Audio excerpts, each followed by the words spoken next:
días. Nosotros en esta ocasión nos hemos reunido para continuar con lo que tiene que ver con el ámbito de apologética.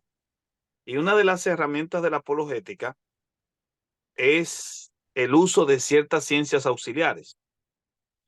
En particular, la apologética evidencialista necesita mucho de la arqueología bíblica y la arqueología bíblica se convierte en un recurso apologético. Hoy vamos a tratar el tema de la arqueología bíblica y será dado como taller por un solo día, es decir, este día que equivale a todas las clases de arqueología bíblica que podemos establecer en FDL. Y tenemos un invitado especial que va a estar con nosotros. Pero antes de iniciar, vamos a colocar el video, hermano Héctor.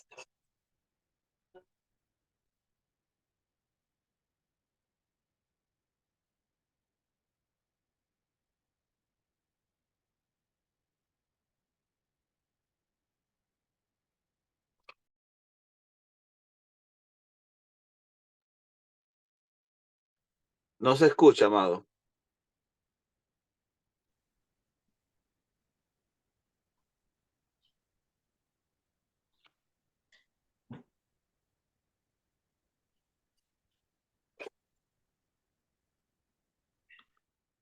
Un saludo para todos los que nos ven a través de este medio. Soy Néstor Díaz y en esta ocasión, continuando con nuestra celebración por haber llegado a los 2000 suscriptores, vamos a cerrar con broche de oro el tema de arqueología bíblica que inició con nuestra entrevista a Juan Carlos Arias y su actualización respecto a la expedición arqueológica de Betsaida Julias con un documental interesante sobre lo que implica la arqueología bíblica. Lo hemos titulado Removiendo las Piedras y esta podría ser una breve introducción a un curso de lo que por arqueología bíblica entendemos. No se lo pierda y siga con nosotros.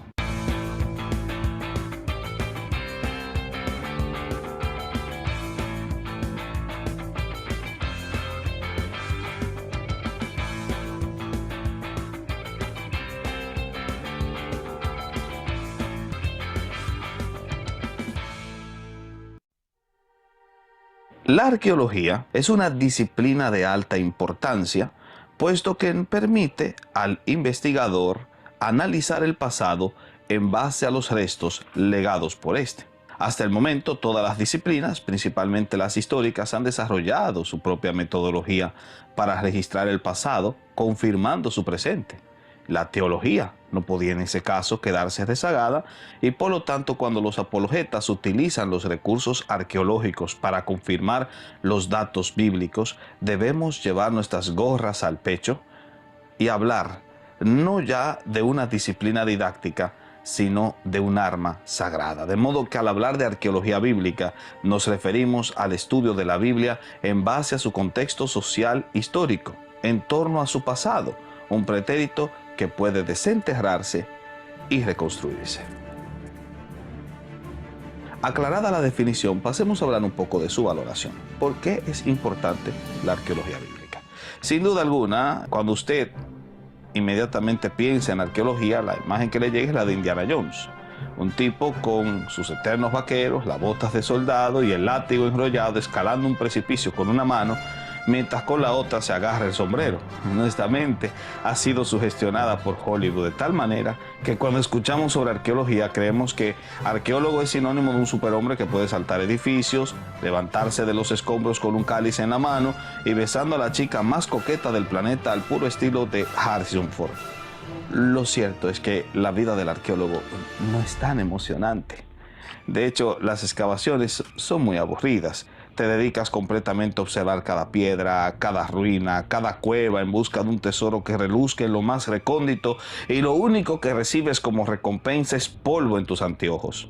No hay rubias guapas esperando en el hotel, ni soldados nazis pisándote los talones, solo el hosco y silencioso desierto interrumpido por las obscenidades de los excavadores quejándose ante el insolente ataque del sol agostador. No obstante, cuando el túmulo arroja el arrugado trozo de un manuscrito o un agrietado vaso abandonado por un campesino primitivo, las esperanzas renacen y el esfuerzo invertido saborea el delicioso néctar de la victoria. Después de todo, esos sucios fragmentos del pasado trazan el sendero que conduce a la fama y con un vetusto ostracón cananeo, el viejo excavador cincela su nombre en las columnas de la historia. Y aún hay más. Imagina que tras vanos esfuerzos, el equipo arqueológico descubre que ese papiro arrugado contiene un verso bíblico. O tal vez en el vaso agrietado se grabó el nombre de un personaje bíblico. Piensa por un momento que quizás el viejo ostracón contiene la primitiva imagen de un rey judío. Entonces la pala del aventurero ha corroborado los textos sagrados y es entonces cuando tras descubrir cómo su labor humilde sembró el camino para que la fe fuese evidenciada, se enciende el corazón. A fin de cuentas, como diría uno de mis estudiantes de FDL, Juan G. Hernández, un trozo de pergamino en el que se halla un registro de un solo versículo de la epístola a los romanos vale más que todos los comentarios que se han escrito sobre este libro en los últimos 2000 años, porque sin duda alguna, cuando removemos las piedras, estas, cumpliendo la profecía de Cristo, comienzan a clamar. Tocante a la historia de la arqueología, debemos tomar en consideración que la misma se desarrolló por etapas. La primera etapa es la etapa antigua. Al introducirse en las tumbas de los reyes para robar sus tesoros, los ladrones de tumbas se convierten en los primeros arqueólogos de la historia. Siguiendo el ejemplo después de Helena, la madre de Constantino, entonces vamos a encontrar a los peregrinos medievales.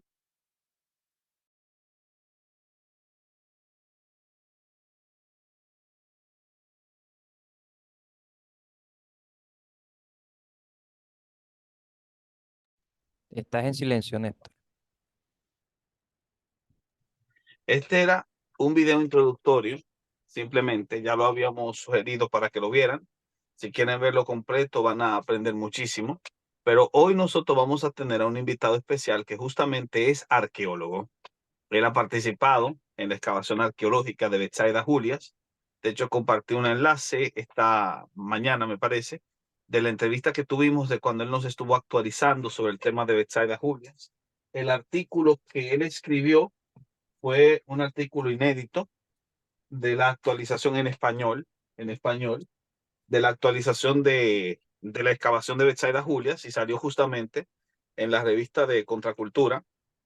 Así que nosotros les animamos a que ustedes también puedan prestar atención a esa información porque fue muy buenos datos lo que arrojó cuando nos presentó ese punto y fue verdaderamente un honor tener por primera vez en español, la primera publicación en español del tema hasta ahora.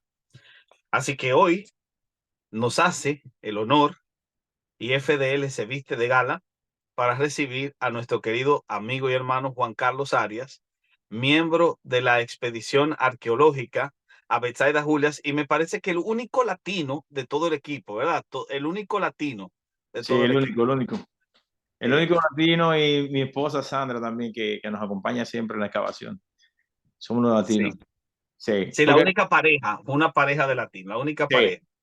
Sí, Y no podríamos decir de Jeff García, pero todas las enseñanzas de Jeff son en el ámbito, en el anglo. Él está ahí siempre enseñando en NIAC, él es un profesor de ahí. Pero él no trabaja, normalmente no trabaja con, aunque es de descendencia puertorriqueña, pero no trabaja con los hispanos. oh, mira qué interesante. Bueno, entonces hoy tendremos a Juan Carlos. Él va a estar hablando mucho del tema de la arqueología y todo lo demás.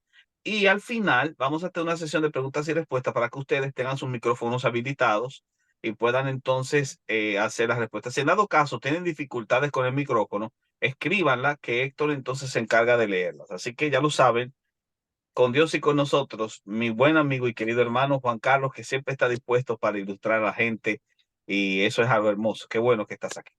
Te Hermano, escuchamos. muchísimas gracias por tenerme aquí, siempre dándonos la oportunidad de traer luz a lo que es el proyecto de El Araj, así se llama El Araj, en la parte norte del mar de Galilea. Ahí estamos trabajando nosotros, en lo que se llama Betsaida Julia. Y Betsaida es parte de lo que es el triángulo evangélico que tanto hablan los eruditos cristianos. Capernaum, Betsaida, Kefir, toda esa área. Nosotros siempre es el área donde nos desarrollamos y hemos estado trabajando. Pero la arqueología es algo, en realidad es algo muy lindo, porque ¿qué hace la arqueología? La arqueología es algo que es una ventana que nos permite ver el pasado y a la misma vez lo que hace es recoger toda esa información tanto geográfica, tanto de sedimentos de culturas viejas, culturas ya pasadas, y lo organiza y conjuntamente con el texto histórico dan forma, dan vida y traen lo que nosotros decimos muchas veces, una imagen de high definition o de alta definición. Entonces, desde, desde las talladas piedras de Petra hasta las pirámides en México, la arqueología trae vida, organiza y nos permite a nosotros estar en contacto con ese mundo o esa sociedad ya pasada. Pero ¿qué es la arqueología en realidad? ¿Qué es la arqueología en realidad? Como arqueología, arqueos, ¿verdad? Arcaos, que significa arcaico, antiguo, y logos, que es razón, palabra o entendimiento, ¿verdad? Hay diferentes tipos de arqueología. Está la arqueología histórica, por la cual se logra conectar y arreglar los datos de lo que ha sido el desenlace, el desenvolvimiento del ser humano, el desenvolvimiento del hombre. También tenemos lo que es la arqueología, la etnoarqueología. La etnoarqueología también tenemos la arqueología marítima, que la arqueología marítima nos permite entender todo lo que es el desarrollo cultural, económico, social del hombre, pero relacionado con el mar. ¿Verdad que sí? Ahora, lo que queremos hablar hoy sobre la arqueología bíblica, ¿verdad? Y tenemos que tener en cuenta, hermano, que, un ejemplo, en los tiempos que nosotros vivimos ahora, ¿verdad? Algo que ocurre en la esquina de mi casa, se hace noticia en menos de una hora, porque es muy fácil pasar la información y esa información fresca y de primera mano. Entonces, los acontecimientos que ocurren hoy día, ¿verdad?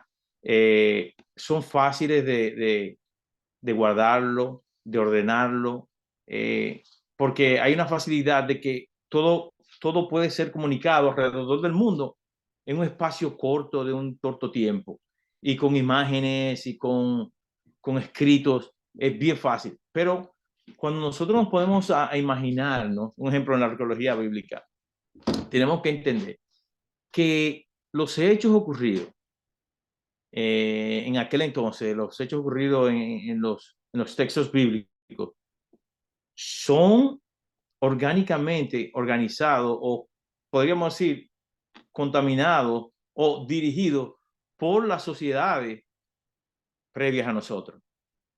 ¿A qué me refiero? A Egipto, a Siria, a Babilonia, a Persia, a Grecia. Entonces, ¿de qué se encarga la arqueología bíblica? La arqueología bíblica no es para darle validez a la Biblia. La Biblia tiene su validez. La palabra de Dios nosotros entendemos y creemos que tiene validez porque es la palabra de Dios. Lo que sí nos ayuda la arqueología bíblica es a organizar esa información que viene ya pasando de tantas culturas y le han ido dando esas otras culturas de alguna manera influencian de la manera como ha sido escrita.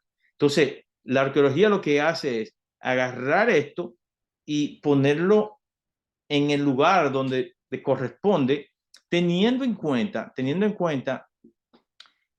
la geografía, la fauna, teniendo en cuenta los idiomas y todo esto, cuando se agarra a un nivel ya profesional, ¿verdad? La arqueología comenzó a utilizarse desde el siglo IV antes de Cristo, pero ya cuando se toma como ahora como una ciencia, ¿quién me puede decir por qué la arqueología es una ciencia? ¿Cuál de ustedes me podría decir por qué la arqueología se considera ahora una ciencia? Porque cumple con los pasos del método. Exactamente, porque la arqueología abraza a los 5 pasos del método científico. Entonces, está la observación y hay un sinnúmero de métodos que se utilizan en arqueología que permiten que los hallazgos en una área definida que se vaya a trabajar sean documentados de manera constante y diáfana, limpia. O sea, que pueda haber una constancia de lo que se va encontrando en los diferentes niveles. No sé si ustedes han escuchado hablar del método Wheeler, ¿verdad? El método Wheeler son cuadrantes que se hacen y se van trabajando en esos cuadrantes. En vez de tú trabajar en una área sin medida, el método Wheeler se utiliza unos 15 pies, 15 por 15, y ahí de manera volatina se va rastreando el área de centímetro a centímetro, 5, 10 centímetros, y todo lo que se recupera en esos primeros centímetros son procesados, va a la mesa de información y esto va siendo documentado. Entonces, al final de, que digamos que 1 año, 2 años, meses, que el arqueólogo haya decidido trabajar en esa área, bueno, vamos a ver las diferentes sociedades que habían y el tiempo de cada una de esas sociedades. Entonces, por eso ese método Wheeler, que es el método el más eficiente, porque también está el Pit River, que ese es otro método, pero este método no fue tiene muchas fallas en lo que es almacenar o colectar información. Entonces, el método el que todavía se utiliza, el que nosotros utilizamos, es el método Wheeler, que es de los cuadrantes, se hacen los cuadrantes y se va sacando información. Hermano. Manuel tenía una consulta, creo. Sí. ¿Me Buenas pueden poner noches, eso? Está amado. bien. Buenas noches, Dios le bendiga. Un placer. Bendiciones. Eh, entendía, o sea, para que usted me corrija, entendía que la arqueología es como un argumento más científico para que validaba la veracidad de las escrituras. Pero según lo que dijo, entiendo que no, que es lo que nos sirve para organizarla, la Biblia. Exacto. Pero fíjate que tanto la arqueología, ¿verdad? El acto en sí de ir, excavar y comenzar a buscar. La arqueología sin el texto no tiene mucha ayuda. Para que la arqueología pueda ser efectiva, necesita un texto que la vale. ¿Me entiendes? ¿Me voy a entender? O sea, ¿cómo nosotros nos inspiramos ahí en búsqueda de Bethsaida? ¿Por qué?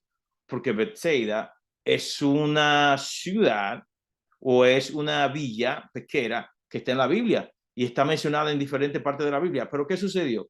Con el tiempo, Bethsaida desaparece. La ciudad de Bethsaida o la villa de Bethsaida desaparece de los textos históricos, de los libros, y la Bethsaida que se decía en Israel, a nosotros no nos daba, no le hacía justicia a la definición de la Bethsaida que da la Biblia. ¿Me entiendes? Entonces, la Bethsaida que da la Biblia es una villa, las villas pesqueras están alrededor, están al lado del mar, están al lado del río o del lago. Pero esta, donde dice que está Bethsaida Julia, que es en Etel, nosotros decimos que está en El Araj, que ahí es donde hemos estado trabajando. Es claro, porque en Etel la distancia de Etel al lago son unos 3 millas. Y no es cierto que luego que tú has trabajado toda la noche pescando, vas a caminar 3 millas para llegar a tu casa. Eso no es visto. En nuestros países, los que vivimos en países que tienen costa, vemos que los sitios pesqueros siempre están a la orilla del mar, ¿verdad? Entonces, esa es una de las evidencias o de las cosas que nos llevaron a nosotros a buscar ahí. No, nosotros, es importante, hermano, entender que antes de que nazca lo que es la arqueología bíblica, tenemos que tener en cuenta que los emperadores, los coleccionistas de antigüedades, los peregrinos, ellos fueron los primeros arqueólogos. Y gracias a la información, a las informaciones que ellos dejaron, gracias a esa información fue que nosotros pudimos seguir el rastro que ellos iban dejando de su peregrinación hacia Bethsaida. Hermano, cuando tú puedas, por favor, si pudieras comenzar con la presentación. Héctor. Fenomenal. ¿Tú lo puedes poner gráfica por gráfica? ¿O quién lo maneja, tú o yo? Como usted quiera, si quiere yo se lo voy No, está pasando bien. acá. No, tú me la pasas ahí. Fenomenal. Ya, Bueno, perfecto. eso es Bethsaida. Mi hermano que es ¿de dónde que el hermano? Y el De Líbano. Siria, del Líbano. Bueno, él entenderá. Bethsaida. Es una zona judía, ¿verdad? Porque nosotros pudimos encontrar sedimentos en esa área, pesas, las pesas que le ponen a las mallas de pescar. Encontramos un sinnúmero de pesas de esas, pero en el año 20, en el 2016, 2017, fueron las dos primeras campañas de excavación que nosotros tuvimos. Y se hizo lo que se llama un perímetro de investigación, en el cual inmediatamente se hizo el perímetro de investigación, se encontraron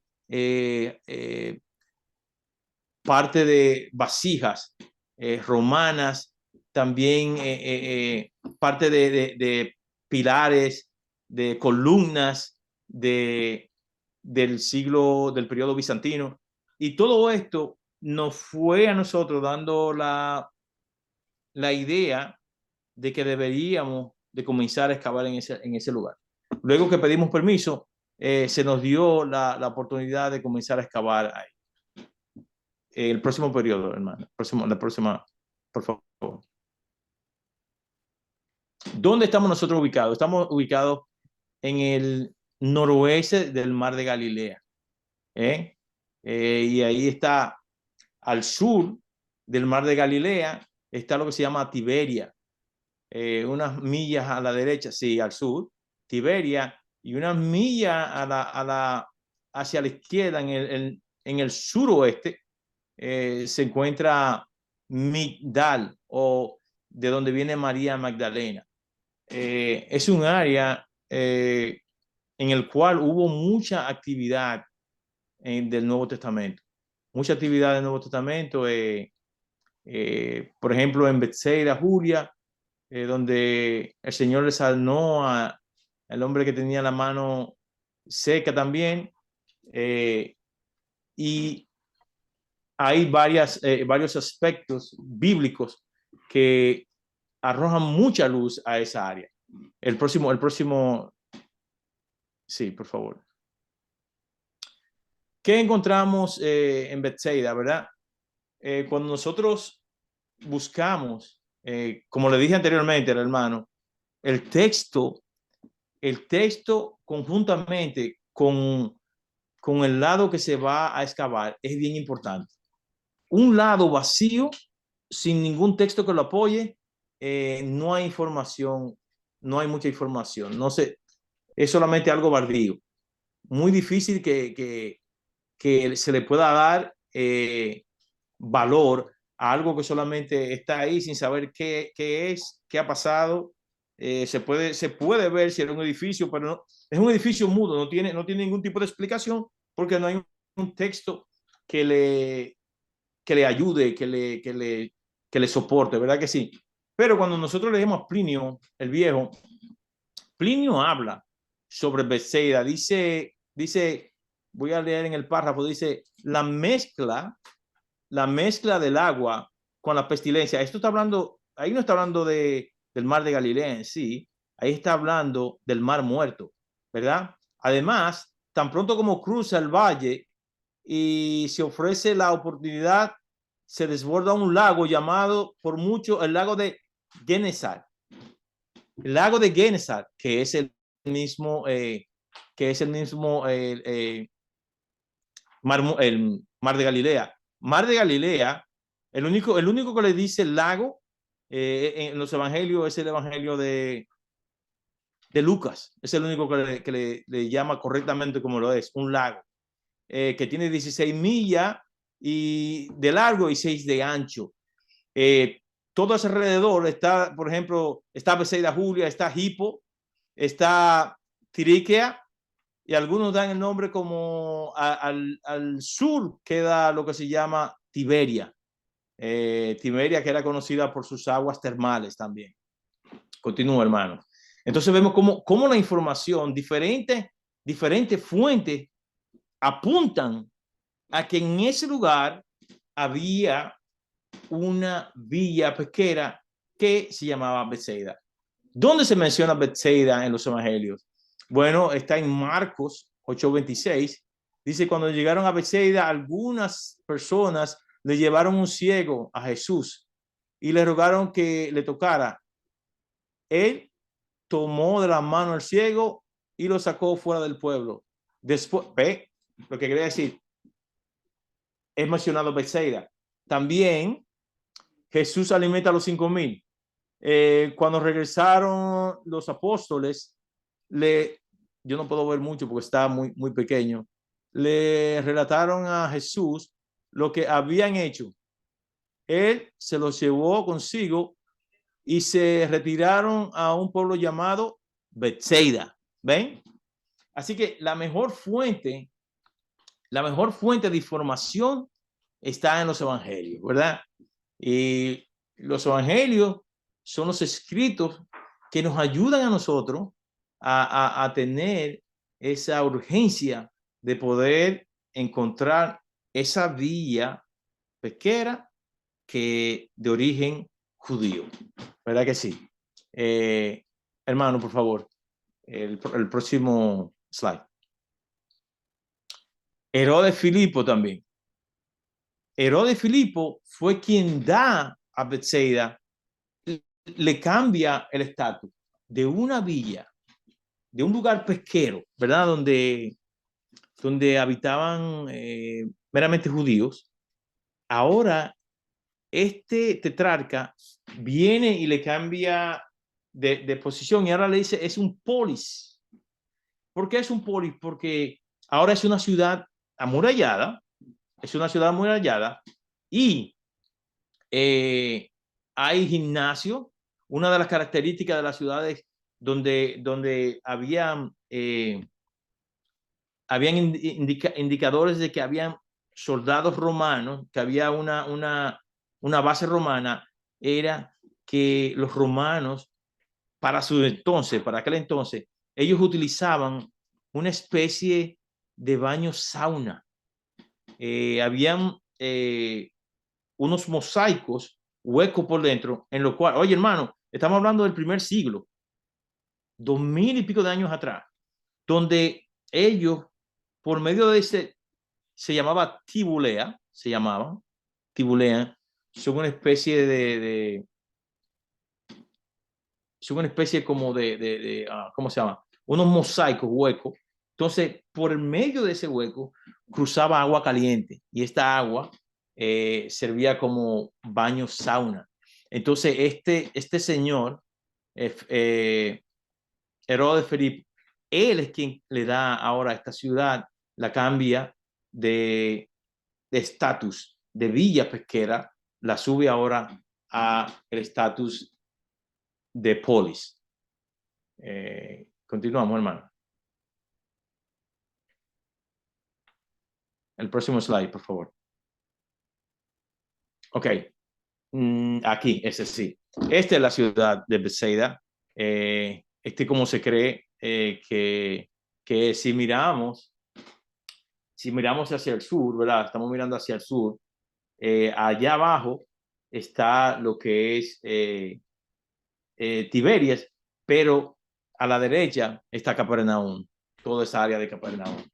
Y eso es un área a lo cual nosotros se le conoce como el triángulo evangélico, porque Jesús tuvo una gran actividad en esa área de Bethsaida. El próximo slide, hermano, por favor. Ok. Teodoro, en su onomástico, él habla sobre esta ciudad o esa zona pesquera de Bethsaida. Dice que se encontraba a unos, dice 9 kilómetros, pero yo no creo que sería unos 5 kilómetros de Bethsaida, que se encuentra Capernaum, unos 5 kilómetros de Bethsaida. Y en su De Situ Terra Sante, él habla sobre esta ciudad. Eso fue en el 347, cuando él escribió sobre el área de Bethsaida Julia. Entonces, ya estamos nosotros partiendo del primer siglo y todavía aún nosotros tenemos información de que realmente en ese lugar, que es la parte noroeste del mar de Galilea, hay una villa pesquera que Jesús estuvo ahí, porque eso era Bethsaida Julia. ¿Me entiende? Luego con el tiempo, como dije anteriormente, se pierde la información, desaparece de los libros de texto, desaparece de los artículos, y ya el lugar de Bethsaida es otorgado a otro sitio geográfico que no tiene que ver nada con el lugar. Continuamos, hermano. Por favor. El próximo. Ok. ¿Qué sabemos nosotros de Bethsaida? ¿Qué sabemos nosotros? Dice, esto es Flavio Josefo. Él está hablando ahora. En su libro de Antigüedades, 1828, dice, y la villa de Bethsaida, ubicada en la parte, mira, ¿dónde está ubicada? Noroeste del lago de Genesar. Genesar es una palabra que significa arpa, Genesar. Está en el lago Genesar. Herodes Filipo le elevó de categoría de villa a ciudad. Ven, introdujo habitantes y fortificaciones y la llamó Julia en honor a la hija del emperador. Él le tomó ese nombre. Además, en ese mismo compendio de Josefo, él habla que fue enterrado Herodes en Bethsaida Julia. Ese es el próximo paso, encontrar la tumba de Herodes. Porque Josefo dice que fue enterrado con gran pompa. Entonces, lo próximo es encontrar en qué lugar, en esa área de Bethsaida, es que está la tumba de Herodes. Nosotros, con un magnómetro, hace 3 años atrás, vino una compañía, conjuntamente con nosotros, una compañía alemana, y con un magnómetro es como una especie de dron, ¿verdad? Y lo que hace el magnómetro es que vuela y va haciendo como un scan, va escaneando el área. Y déjenme decirles algo. Los resultados que arrojó el magnómetro es que hay toda una ciudad allá abajo, todavía enterrada. Toda una ciudad. Hay mucho trabajo que hacer. Para nosotros fue de gran satisfacción el ver eso. Queda mucho trabajo, pero ya sabemos de por sí que esa es la ciudad que estuvo perdida por tantos años. Así es que dice en Juan, no lo cambio todavía. En Juan 1:44 dice, y Felipe era ¿de dónde? De Betsaida, de la ciudad de Andrés y Pedro. También en Marcos 6:45 dice, enseguida hizo a sus discípulos entrar en la barca e ir delante de él a Betsaida, al otro lado de la ribera del río. ¿Ve? Entonces, como le dije anteriormente, una ruina. Imagínense que nosotros hubiésemos encontrado aquella ruina y que no hubiese un texto que la apoyara. Solamente una ciudad, hubo una ciudad ahí. O de hecho no hubiésemos encontrado nada porque como no hay un texto que hable sobre esa ciudad, pues ¿qué uno va a buscar? Uno va a buscar nada. Pero como hay ciertos textos bíblicos y también historiadores como Josefo, como varios de ellos que han escrito sobre Betsaida, pues entonces nosotros sabíamos que había la necesidad, había la urgencia de que, óyeme, o ellos estaban locos o no podían estar tan locos porque a diferentes etapas, a diferentes tiempos, cada cual escribió y decía de que había ese lugar y que se había construido una catedral y todo por el estilo y habría que buscarlo, ¿verdad que sí? Hermano, vamos al próximo. Entonces, una de los indicadores cuando en aquel entonces Helena, la madre de Constantino, fue a construir diferentes basílicas, uno de los indicadores era que en la parte derecha de la entrada, ¿verdad? De la basílica, siempre estaba en mosaico por qué se hizo esa basílica y con qué medio se hizo. ¿Quién pudo dar el dinero para que eso fuera construido? Entonces, el año pasado, nosotros pudimos encontrar el texto entero, es un medallón, donde dice, esta basílica fue elegida en la casa de Pedro, hermano de Andrés, y da toda la explicación. Y dice con cuáles fondos fue construida esa basílica. Así que, sin duda alguna, estamos en el lugar correcto. Continúa, hermano. Próximo slide. Flavia Julia Elena, en el 250, ella es la madre de Constantino. Elena utiliza la devoción de peregrinaje como método de instrucción. Construye iglesia, ahí encontramos nosotros el monasterio, conventos y casas de hospedaje para los peregrinos. Acuérdense que ninguna de estas cosas son posibles de hacer si no es por los diarios de los peregrinos. Los peregrinos son los primeros arqueólogos y son la gente que da la información que va pasando de tiempo en tiempo, y así esto sirve como un canal de conexión hasta llegar al origen o al principio de cuando esa aldea estuvo ahí, cuando ese personaje vivió ahí. Continuamos. El próximo hermano, por favor. Alguien muy importante del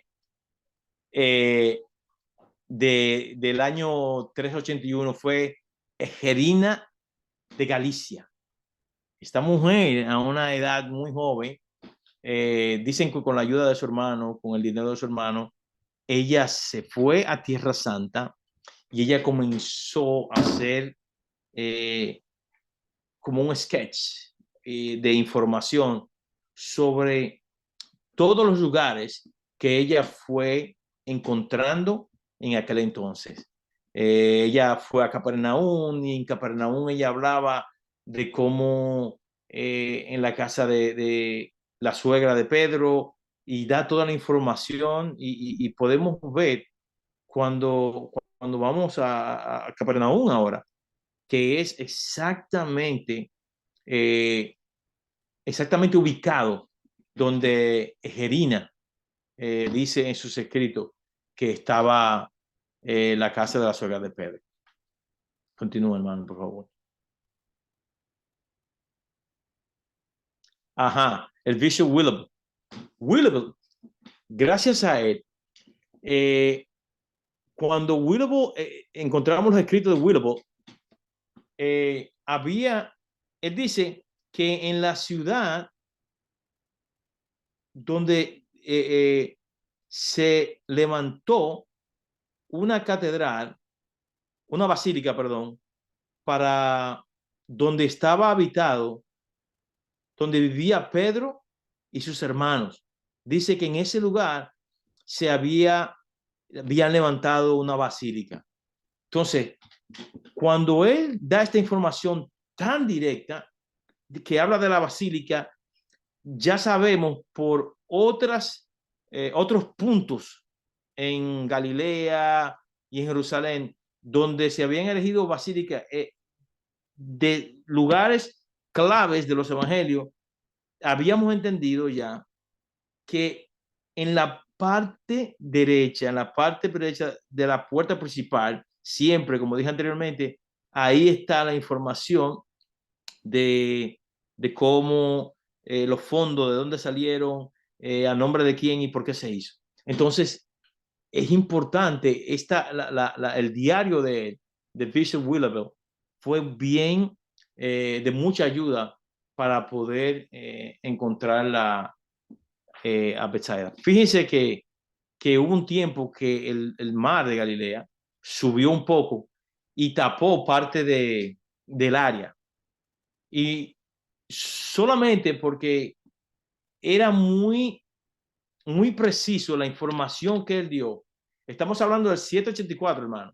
Como fue tan preciso la información que él dio, nosotros insistimos, dijimos, no, uno no puede perder la fe tan rápidamente. Entonces, continuamos trabajando y ahí encontramos esa parte derecha, en la parte derecha de la basílica. Lo que vemos ahí son esta construcción es en la basílica, pero esto fue encima de la basílica ya que se construyó. Esto está ahí desde el tiempo bizantino. Y en el tiempo de la cruzada, ellos construyeron encima de la basílica o encima de los restos de la basílica, ellos construyeron un hospedaje para peregrinos, pero también hicieron una especie de centro de azúcar. Ellos procesaban azúcar ahí. Una clase de ingenio tenían ellos ahí. Entonces lo que ellos hacían era, para no dañar la generación anterior, ellos cubrían el piso de lo que era la catedral, de lo que era la basílica, y encima de ese piso ellos lo cubrían, lo rellenaban, y encima de eso entonces ellos volvían a cubrir y hacían la edificación que ellos necesitaban. Entonces nosotros lo que fuimos fue limpiando, removiendo, y a medida que nos profundizábamos más, nos acercábamos más a las ruinas del primer siglo. El próximo, hermano, por favor. ¿Tú crees? No se puede, no sale la excavación.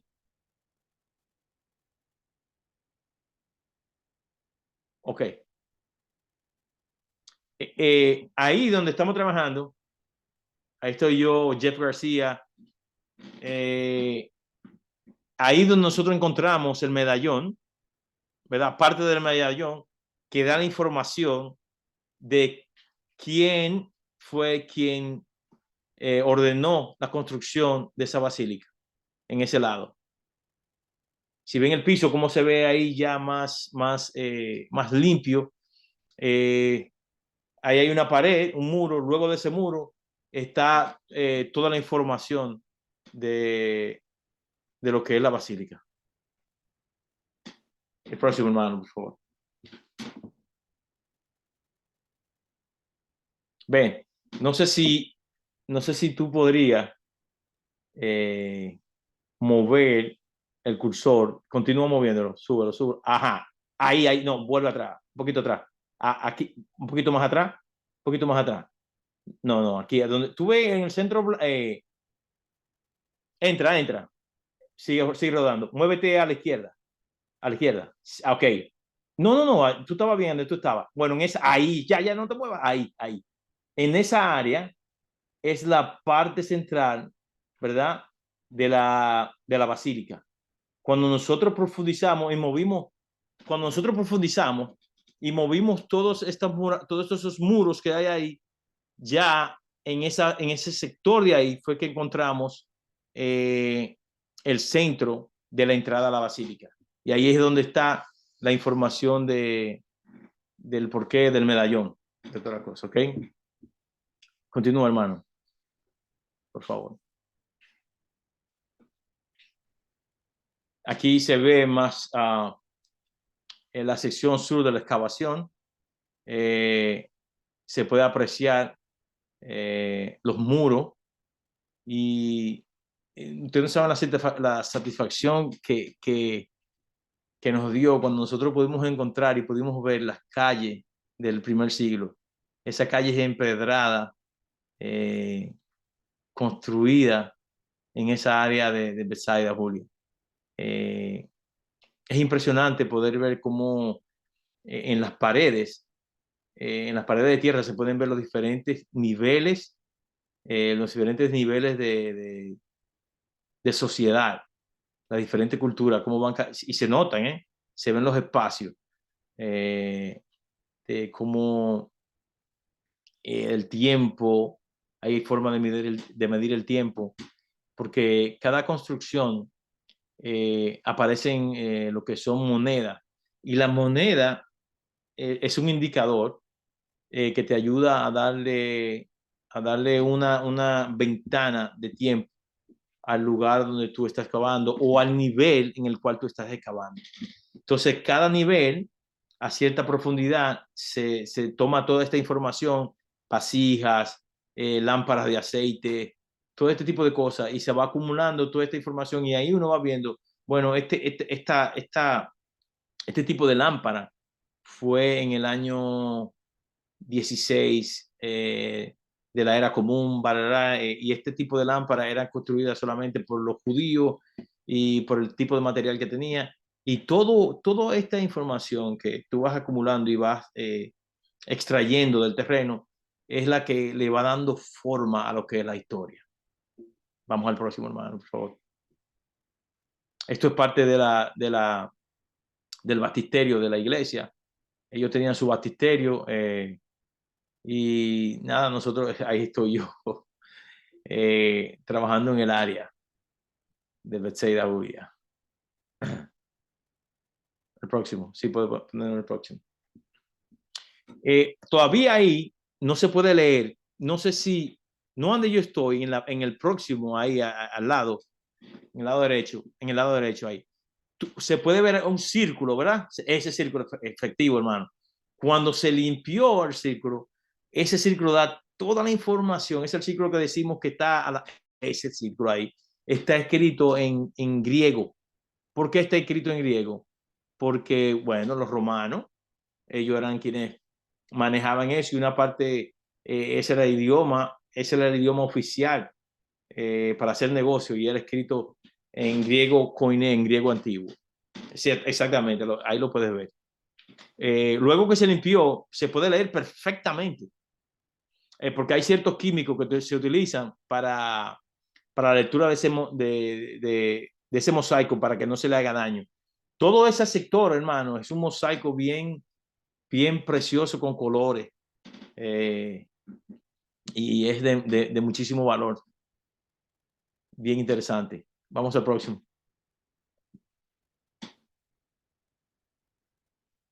Eso es en la sección pero este es el método Wheeler que yo tanto le he estado hablando. Ven el espacio de la excavación. Entonces, lo que tú vas excavando es de una manera pareja, ¿verdad?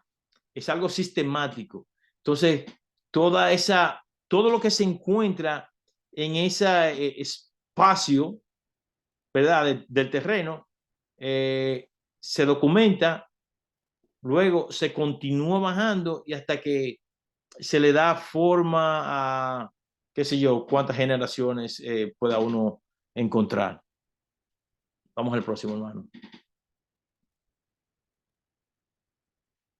Por ejemplo, lo que yo tengo en la mano es una lámpara de aceite. Es lo que yo tengo en la mano.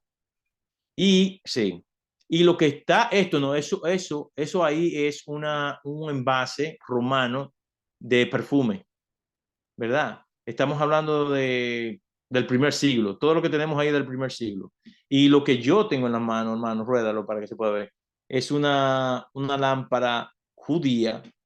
Solamente los judíos utilizaban ese tipo de lámpara en las villas judías de aceite. El valor de eso es increíble. Y continúo, hermano. Ese es el último ya, el último o hay más. Esa sería la última ya, hermano. Esa es la última. Entonces, ¿cómo le digo? Las monedas que nosotros hemos encontrado, yo encontré una moneda de el emperador Nerón, increíble. Todo esto es enviado, es a la mesa. Luego que la mesa recolecta la información, entonces todo va al laboratorio. Eh, Luego hay elementos que el Departamento de Hacienda de Israel se queda con ellos y esto va al museo. Y ellos son los que manejan este tipo de hallazgos. Vasijas importantes, monedas, eh, todo lo que, porque eso es patrimonio nacional, patrimonio mundial. Entonces es protegido por ellos, van a un museo y forma parte de la historia. Así que esa era la enseñanza que tenía por el día de hoy. Fue algo práctico sobre lo que es Bethsaida en realidad y cómo nosotros llegamos hasta ahí y por qué nosotros decidimos ir a ese lugar. Excelente, excelente. Bueno, ahora vamos a pasar a una sesión de preguntas y respuestas por parte de los estudiantes. Hay muchas preguntas, me imagino, y si tienen dudas respecto al tema, aquí tenemos a un arqueólogo para que explique, sobre todo temas como la metodología. Si tienen preguntas, estamos aquí. Ah, mira, interesante la revista. Esa es No, una de las... sí, fuimos número uno en cuanto, esa es Biblical Archaeology Review. Fuimos número uno en cuanto al descubrimiento más importante, el de Bethsaida, Julio. Uf, qué bueno, tremendo. No, pues hay que conseguirse un... Hay que conseguir esa revista, Amado. ¿Dónde no la consigue? Yo te la consigo. Yo te la consigo. Consíguemela, consíguemela Claro. para tenerla. Excelente. Bueno, La estamos traduciendo ahora al español, mi esposa y yo. ay, mira qué bien. Sí, hay algunos artículos que estamos traduciendo para que ellos pidieron que le hicieran una traducción y estamos trabajando en eso ahora. Recuérdate que la revista Contracultura está a tu disposición para publicar cualquier cosa. Claro, Sea, claro. No. sí. Y tenemos un viaje pendiente. Tenemos un viaje pendiente porque necesitamos que tú No, vayas allá y trabajes con nosotros una temporada y te involucres que más eso en es lo que te iba a decir, que también queremos sacar el mejor estudiante que se gradúe de FDL podemos para hacer eso, llevárselo. podemos hacer algo así también. El premio que le vamos a dar al mejor estudiante que se gradúe. Ya ellos le faltan nada más 4 libros para terminar FDL. No, Así que existen grants que hay para estudiantes, hay becas, así que voy a ver cómo alguien de FDL pueda asistir y venir. Es interesante que eso pueda ocurrir algo así. excelente, excelente. Bueno, pues entonces, Héctor, te dejo a cargo para que las preguntas que tengan los hermanos las puedan responder. Así que, muchachos, se habilita una sesión de preguntas y respuestas, y después de esta sesión, una reflexión final y cerramos. Sí.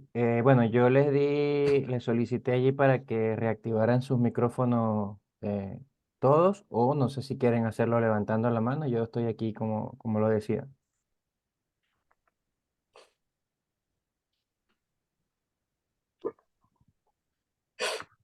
Ok, Emmanuel. Bien, Amado, usted mencionaba con relación al orden, que la arqueología lo que establece el orden histórico, y esa era más o menos mi pregunta.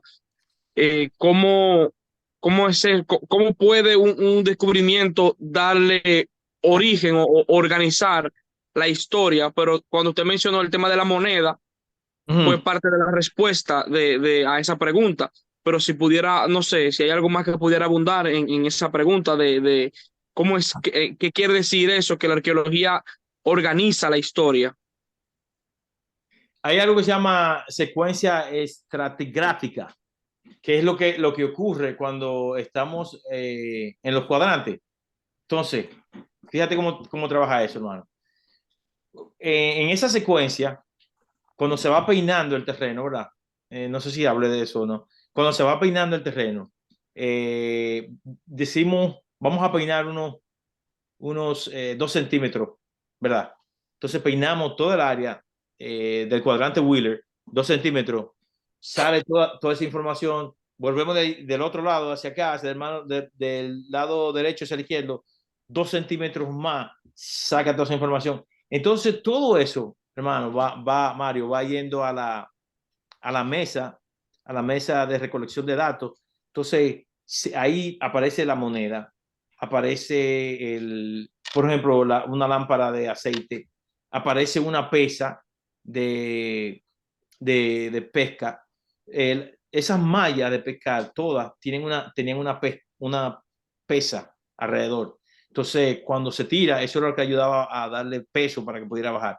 Entonces, ¿dónde y cuándo existen? ¿Quién hacía eso? Bueno, eso se hacía, digamos, estoy diciendo, eso se da en el año 8 del primer siglo y este tipo de lámpara lo hacía la gente de Galilea. Porque hay otra cosa interesante, hermano, que la gente de Galilea tenía una forma de su artesanía, pero la gente de Jerusalén tenía su forma de artesanía. Cada uno de ellos, aún siendo judíos, le daban el sabor de la región que ellos vivían. ¿Me entiendes? Entonces, así, cuando se acumula toda esta información, ¿verdad? Física, estoy hablando de cosas que aparecen, pero cuando tú lees la historia secular de cada uno de las regiones, entonces ellos comienzan a decir, pero esto lo hizo fulano de tal, en tal tiempo, y ahí todo va tomando color y va tomando forma, ¿me entiendes? Y es por eso que cuando ya se escribe el texto, cuando ya se escribe el artículo, viene con una forma tanto física como escrita. No sé si el hermano Mario,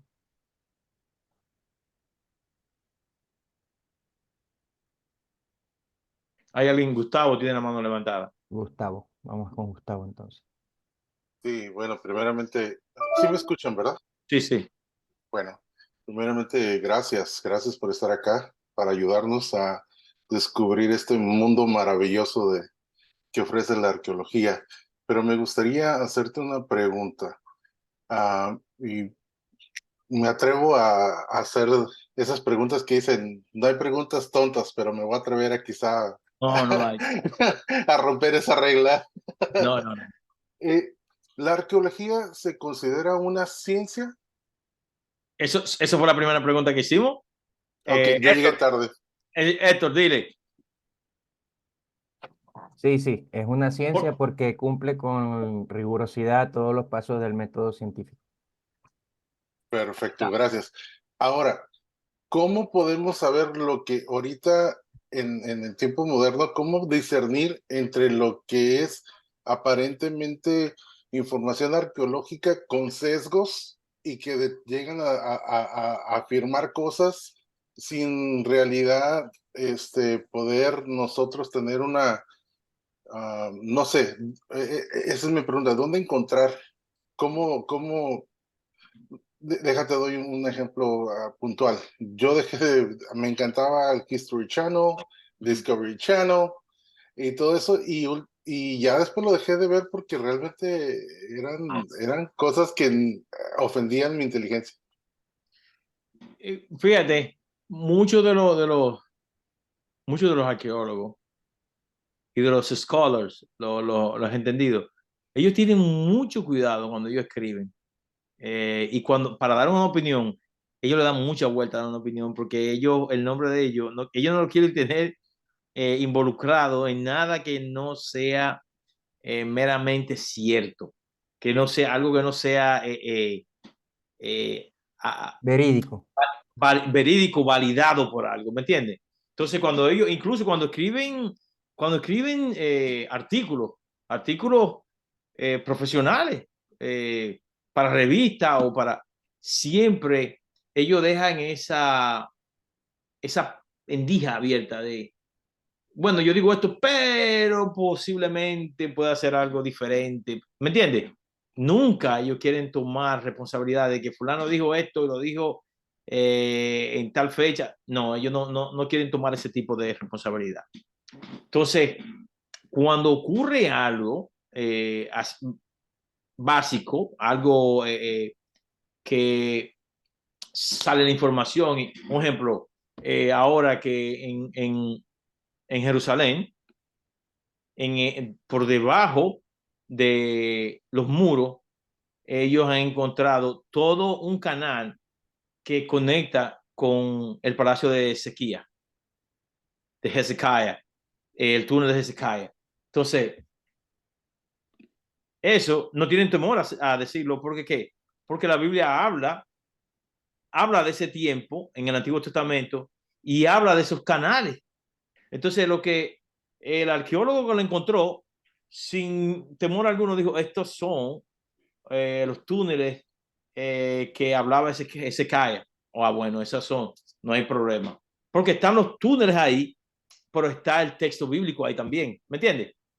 Está tanto físico como el escrito.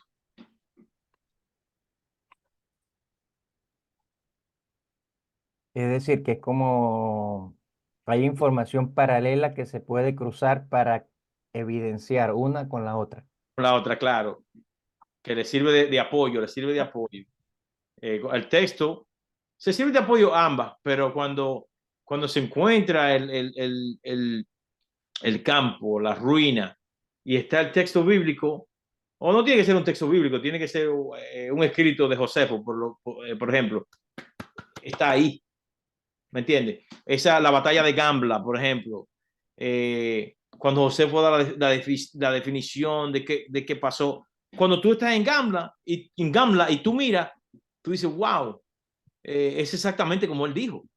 Y tú ves las ruinas de Gambla y no hace más que disfrutar el paisaje, lo que ofrece, e imaginarte esa gran batalla entre los romanos y los judíos que se llevó a cabo en ese lugar.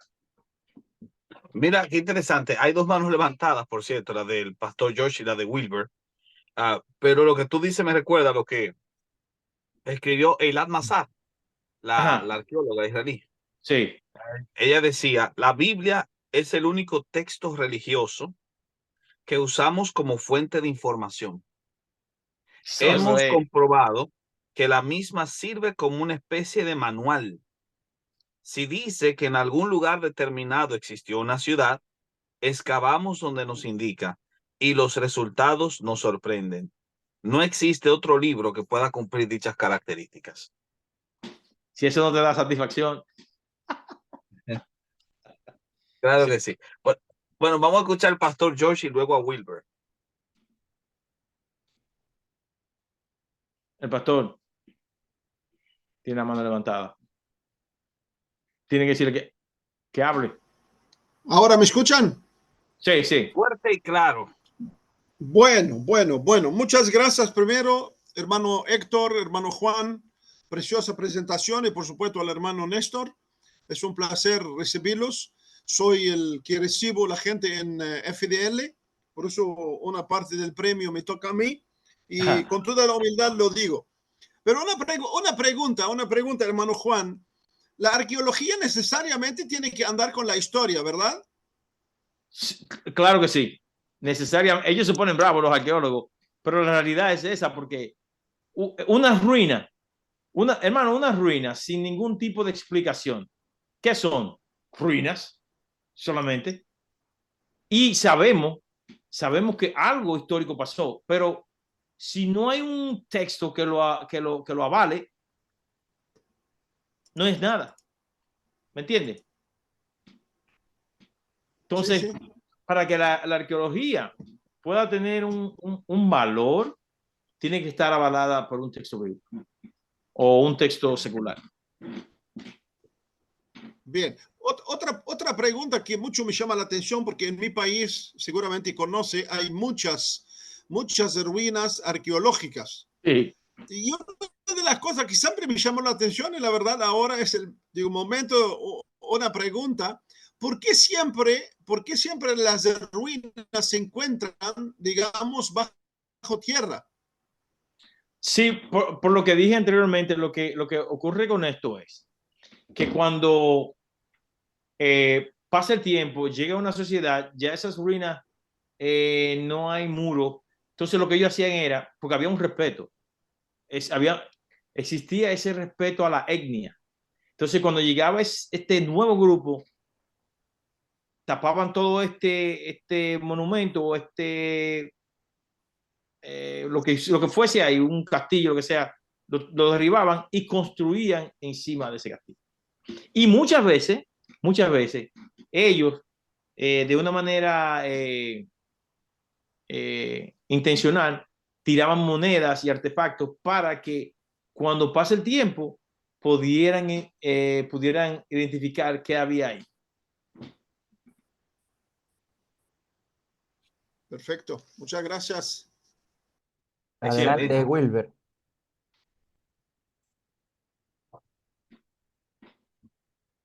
Bien, ahora. Saludos igualmente, muchas gracias. Disculpen el ruido acá en la casa. Mira, hablando sí un poquito más del grado de la arqueología, ¿se puede estudiar o hay un grado que sea arqueología bíblica o simplemente ustedes estudian arqueología de forma general y luego se especializan en algunas áreas? Bueno, muy buena pregunta. La arqueología puede ser algo variado, pero la arqueología bíblica es intencional.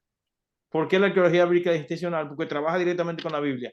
Y la intención y la idea es, como decía el escrito de esta muchacha que leyó Néstor ahora, es buscar esos lugares que habla la Biblia y que han desaparecido, es buscar esas ruinas. Y como dice ella, que en un por ciento muy alto, cuando van a esos lugares, por la indicación geográfica, por qué sé yo, el idioma, por lo que fuese, casi siempre está la ruina ahí. Hay hallazgo. Ok, muy bien. Ok, bien, gracias. Siempre. Excelente. Si hay otras preguntas, déjenos saber, porque está buenísimo. Pero yo te quiero hacer dos preguntas. Mira, George tiene una pregunta. Antes de la pregunta de George, déjame hacerte esta para provecho de todos. Tú estuviste mencionando el método Wheeler, ¿verdad? Wheeler, sí. Sí, y estaba también este otro método que mencionaste. No sé si era el método de estratificación. Entonces sería Estratificación es bueno. uno, sí, estratificación y Pit Sí. River también. El de estratificación es el que tomaba el tel y lo segmentaba como si fuese un pedazo de bizcocho para verlo capa por capa. Exactamente. Ese, Ese déjame ver. método de estratificación se hace de una manera muy lenta. Muy bien, exactamente, sí. Sería ese. Sí. Y aquí tengo otra imagen. Eso es para provecho de los estudiantes, porque me gustaría que tú pudieses explicar. Aquí está esta otra imagen de ese método. Que se Sí. estratifica. Entonces, la pregunta que yo te quería hacer en base a eso sería esa, para provecho de todo, es si ese método, entre el método Wheeler, el de cuadricular, y el Sí. método de estratificación, ¿por qué el de Wheeler es mejor que ese? ¿Cuáles serían los defectos que tendría este y esas cosas, por favor? Porque el método de Wheeler son espacios es en secciones de cuadrante, ¿verdad? Son espacios más limitados y por ende el terreno se logra controlar más. El de estratificación es muy amplio. Es más exhaustivo, quizás. Es mucho más amplio, sí. Y hay peligro de que se caigan murallas, que caigan... por eso es que ellos dicen que no es tan efectivo.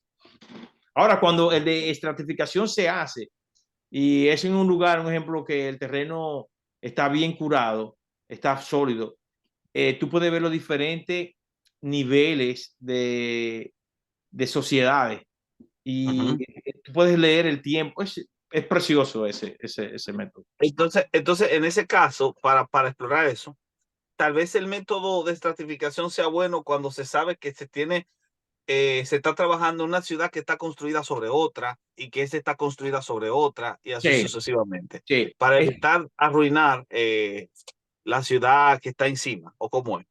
Sí. Bueno, cuando se utiliza el método de estratificación, ya casi no se usa ese método porque tiende a perderse mucha información porque, como tú dices, se desploma muchas construcciones, se desploman. Entonces, por eso ellos prefieren hacerlo Wheeler. Wheeler, la forma de manipular el terreno es mucho más fácil de controlarlo. En esta forma, sí, es peligroso también. Es peligroso. Oh, pues mira qué interesante lo que tú acabas de decir, porque la mayoría de los libros de arqueología bíblica que tú puedes comprar en una librería siempre están presentando el método de estratificación. Parece que están desactualizados, porque son muchas veces libros que Pero fueron son, publicados pero hace más son, de 40 años. son dibujos que tú ves, son dibujos. No son, este método Wheeler, si tú lo notas, todos los libros de arqueología, ellos prefieren ese tipo de arqueología, de búsqueda, el método Wheeler, de excavación. Wow, qué bien. Bueno, voy a dejar mi segunda pregunta para el final. Vamos a escuchar a George, que tenía la mano levantada, después a Gustavo. Ok.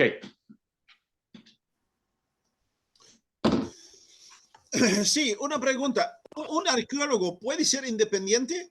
Por lo que uno ve, por ejemplo, como que imposible que un arqueólogo trabaje independiente.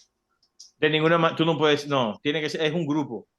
Tú tienes un grupo, tienes que tener un especialista en moneda, tienes que tener un especialista en pottery, en cerámica, tienes que tener un especialista en huesos. Es un grupo, es un equipo, es un equipo. Y luego esto va al laboratorio y ya en el laboratorio es otro grupo que se encarga con qué tipo de químicos se utilizan para limpiar. Es un proceso, es un proceso. Y es con permiso, ¿eh? Tú no puedes ir a un lugar y decir, bueno, yo voy a comenzar a excavar aquí. No, es con permiso. Yo agarré mi pala. Claro, y hay ciertas regulaciones que tú tienes que seguir. Como no dañar la fauna, tú no puedes dañar la fauna ni la flora de algunos lugares. No, dije que yo agarré mi pala, ¿no? Que yo vengo aquí No, así no. como los ladrones de tumba. Y todavía existen muchos ladrones de tumba en Israel. Hay muchos ladrones de tumba y ellos van a los lugares donde están, hay procesos arqueológicos y tú ves, ellos van en la noche y tratan de coger cosas. Uf. Sí, Sí. sí. Para vender en el mercado negro. Pero claro que sí. Ok, vamos a escuchar a Gustavo. Ok, creo. A ver si no hago una pregunta que ya han respondido.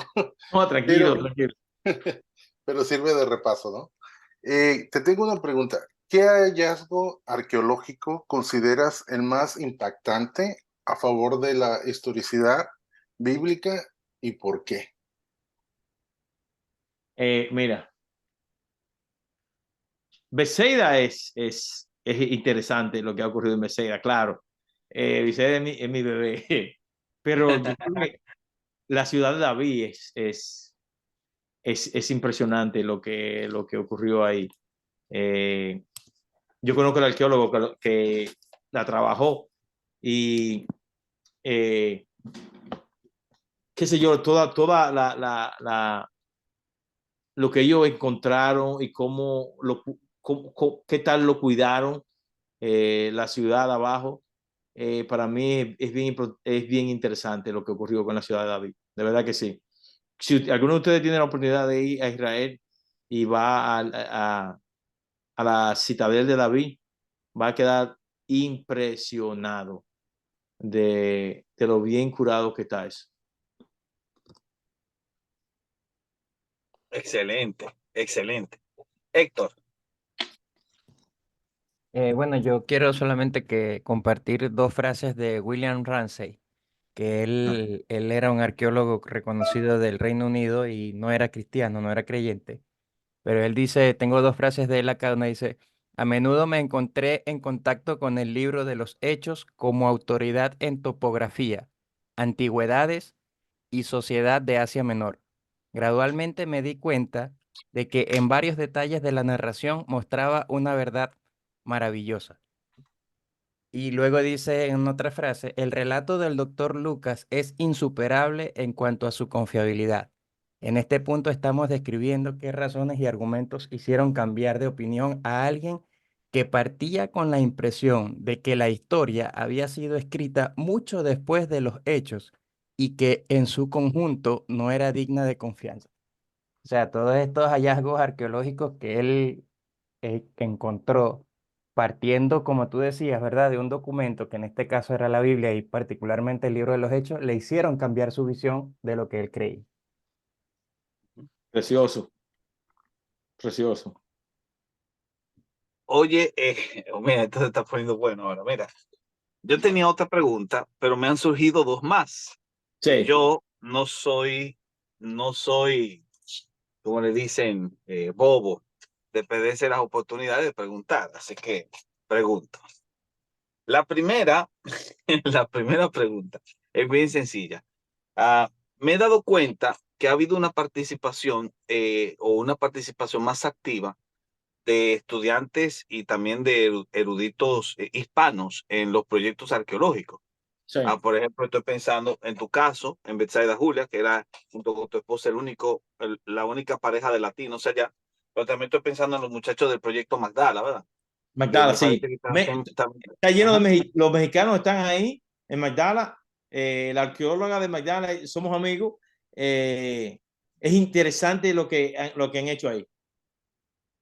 O sea, ellos son mexicanos, ¿verdad? Sí, Uh, son mexicanos. Ellos tienen el proyecto de Notre Dame en Jerusalén ujú, y han hecho un hotel ahora en Magdala ahí. ujú. Y es precioso lo que ellos han hecho ahí. La forma, el hotel, todo lo Magdala, excelente, clase 1. Excelente, que de hecho yo creo que aquí trata mucho el tema, el proyecto Magdala, ¿verdad? Esto fue ya para el 2004. Entonces, mi pregunta primera sería, ¿tú conoces a otros más hermanos hispanos que están participando? Yo recuerdo que era una dominicana la que estaba dirigiendo Egipto, la en búsqueda Egipto. de la tumba de Cleopatra en Egipto, sí. Sí, claro, sí. Ella, Entonces, ella, ella ha hecho un gran trabajo ahí en Egipto, pero los hermanos mexicanos, conjuntamente con el padre Juan, Juan Solana. tienen esa área, toda esa área de Magdala, bien desarrollada, los misbats que hay ahí, es muy buen trabajo han hecho ahí. Que por cierto, hermanos, Migdal es torre en hebreo. Y de ahí Sí, viene Magdalena, sí. Magdala, pero la palabra Migdal, torre. Sí. Ustedes la encuentran ahí en Migdal Eder, por ejemplo, en Génesis. Ujú. Entonces, la pregunta es que sí, hay muchos hispanos trabajando. Esa era la Sí, primera. sí, especialmente ahí en Galilea, en Magdala, ahí hay muchos hispanos trabajando. Bueno, de hecho, cuando mi esposo y yo estamos ahí, ese es el refrigerio de nosotros. Nos metemos ahí, comenzamos a hablar con ellos, tomamos un café. Sí, pues se eh, pueden hablar español, me imagino, ¿verdad? claro, claro, eso es, sí. Ese español que hace tanta falta, cuando uno Cacho, que está hace falta, sí, sí. Es interesante ahí, es interesante lo que ocurre con los hermanos ahí. Óyeme, entonces, por cierto, pusieron el nombre de la arqueóloga, Kathleen Martínez, que ella es dominicana, está en Egipto. Sí, Eh, y creo que es arqueología submarina que están haciendo ellos, porque eso está hundido. Sí, la que ella hace, bueno, ella hace las dos. Ella hace la marítima, pero también hace la arqueología regular. Pero ustedes, por ejemplo, ahí en Betsaida, Julia, no le va a tocar hacer arqueología submarina. No, no, en Bexera no va a tocar hacer submarina porque toda el área está es a la orilla del mar de Galilea. Gracias a Dios, Ok. ahí no tenemos ningún tipo. La gente que está en Cesarea, allá arriba, ahí sí. La gente de Cesarea, ahí sí tienen que estar a hacer. ¿En Cesarea de Filipo? Sí. No, ¡Wow! Cesárea marítima. Ah, en Cesarea Marítima, claro, sí, Allá sí, sí. arriba, sí. Allá Sí, arriba. sí, sí. No, claro, sí, Cesarea Marítima, sí. Ok, bueno, tenía dos preguntas, pero vamos a dejar paso a Josh y a Gustavo, que por lo menos son los que más preguntando están después de Manuel, y yo creo que por ahí están por ganarse algo, así que vamos a ver. De nada se gana el pase para ir a excavar Allá, para allá. sí. Ok, escuchemos primero a Gustavo y después al pastor Josh.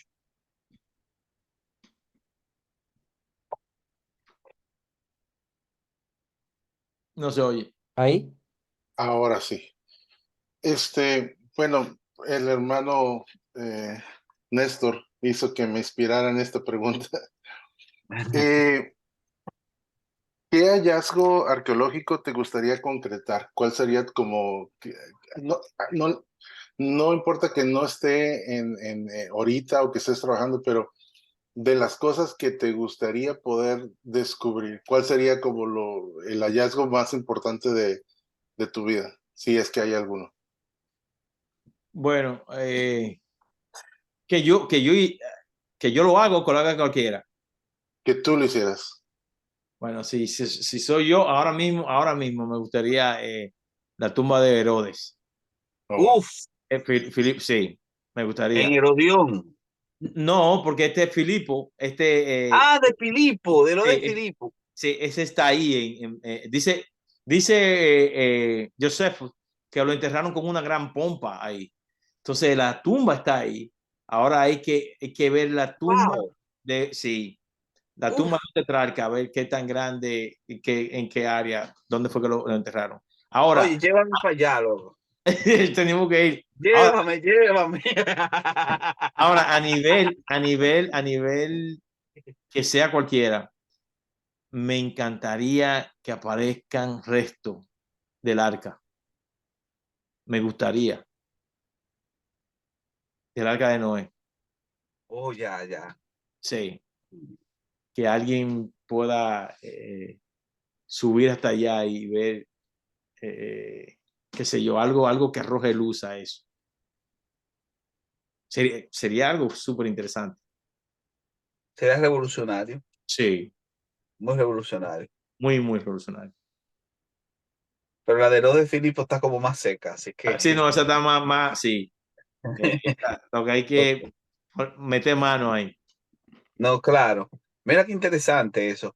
Eh, el hermano Josh.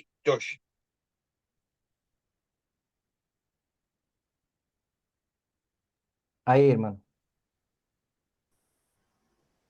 Sí, sí, una pregunta.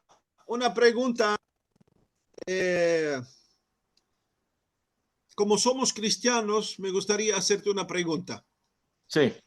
¿Cuánto dinamismo produce en usted la arqueología para poder transformarla en una fuerza para el evangelismo de la veracidad de las cosas que tenemos de Dios en su palabra?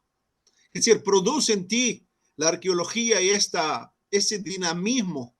Porque imagino en tu caso, digo, yo me imagino en tu lugar que cada hallazgo que yo me encuentro que tiene que ver con la Biblia, eso debe producir en mí un dinamismo para poder, digo, materializarlo y llevarlo para que sea una herramienta para que la verdad de Dios puede producir más efectos hacia otros. Es decir, yo me acuerdo, he leído varios libros. Uno del libro que hace mucho tiempo que me marcó es "Y la Biblia tenía razón". Entonces, ¿qué efecto produce en ti ese hallazgo en la vida cristiana como para vivir a Cristo hacia afuera? Amén. No simplemente eso, sino cuando tú te enfrentas a algo que tú lees a diario o lo has leído en el proceso de tu vida cristiana, y tú vas a ese lugar y tú sabes que Jesús estuvo ahí, y tú sabes que Pedro estuvo ahí, y tú sabes que se bañaron ellos ahí en ese mar de Galilea. O sea, que donde nosotros estamos trabajando, yo me voy caminando, yo camino y me tiro al Jordán, y ahí también está el mar de Galilea. Entonces, cuando eso ocurre, yo digo, wow, esto no es un cuento, eso es cierto. Jesús es real. Lo que ocurrió fue real. Y eso te da una tranquilidad, te da una satisfacción. No que tú la necesitas, porque la palabra de Dios es eficaz, pero ya a un nivel profesional donde tu intelecto, muchas veces tu intelecto vaga y hace preguntas y eso, pero cuando ya tu intelecto va al plano histórico, al plano físico, y tú lo puedes palpar ambos, es una satisfacción personal. Y no digo tranquilidad, porque eso no es para nosotros. El Espíritu Santo hace la obra en nosotros, ya no hay que hacer más nada, pero de una manera intelectual olvídate.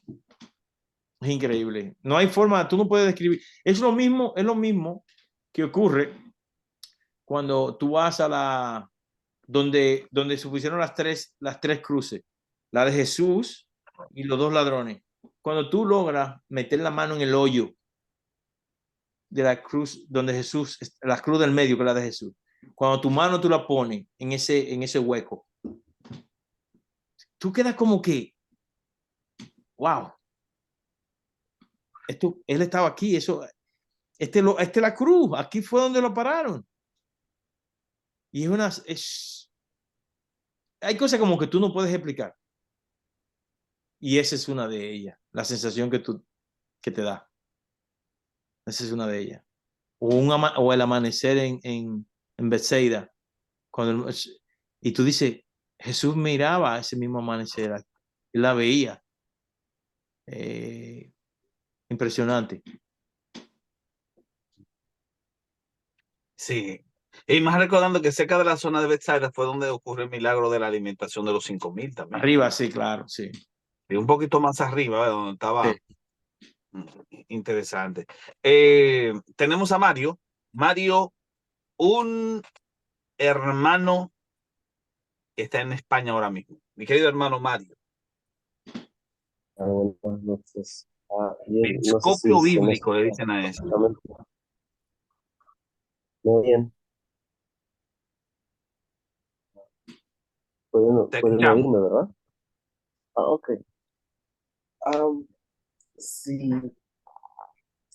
más bien, ¿cuándo comenzamos a hablar exactamente de arqueología?